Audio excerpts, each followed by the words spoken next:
Reaction practice. In order for a reaction to be redox, it has to have something that's oxidizing and a substance that's being reduced. It has to be an oxidation-reduction reaction. Oxidation loses electrons. Reduction gains. So I always remember that by my little acronym, oil, oxidation loses, and rig, reduction gains electrons.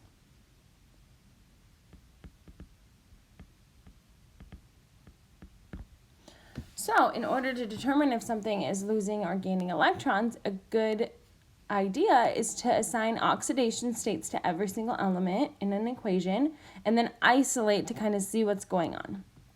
So according to the rules for oxidation states, whenever you have a neutral element, meaning a metal that's in its solid state, a liquid that exists in its liquid state, a gas that exists in its gas state, that means it's its free element form, its neutral state. Whenever you see the term aqueous, though, that's when ions are coming together. So that's not pure form.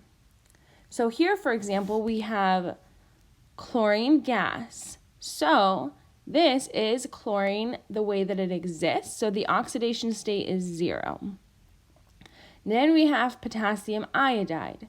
So we have an aqueous compound, 2 ions that came together. So from the periodic table, I can see that potassium is +1.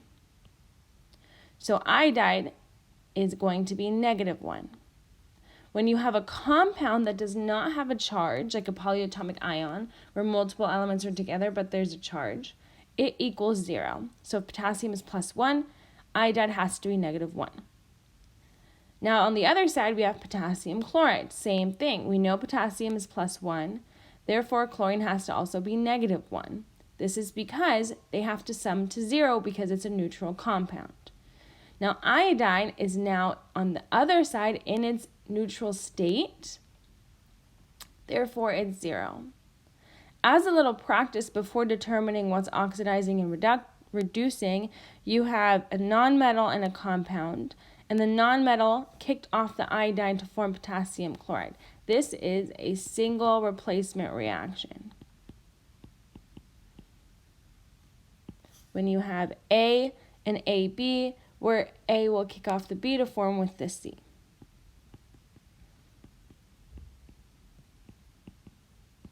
Single replacement. Okay, so now let's see what's going on here. Chlorine went from 0 to -1. So this went down in number. It became more negative, so it was reduced. It gained electrons.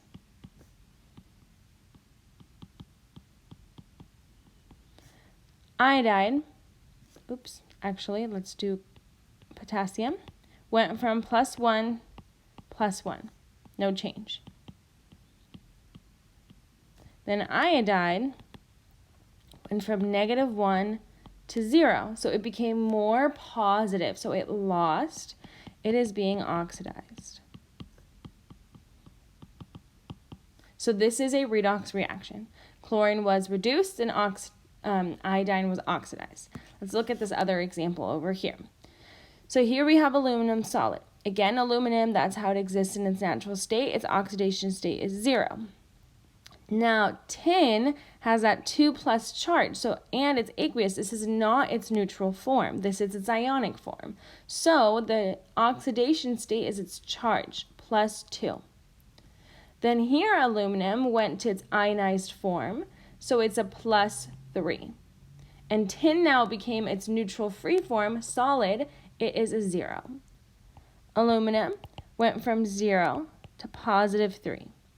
This went more positive. It's oxidized. It lost electrons. Tin +2 to 0 went down in number, became more negative, reduced.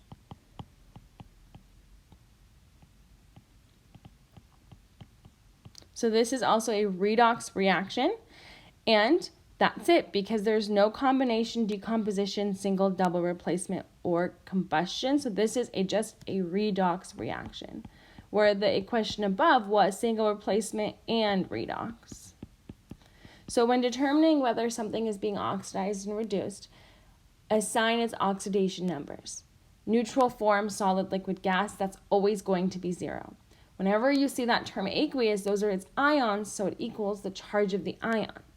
Then you look, all right, well, did the numbers go up or down? So always think when the number's going down, it means it gained negativity. That's how it went down, so it was reduced. When it goes up, it kind of lost that negativity. It became more positive, so it lost the electrons and was oxidized.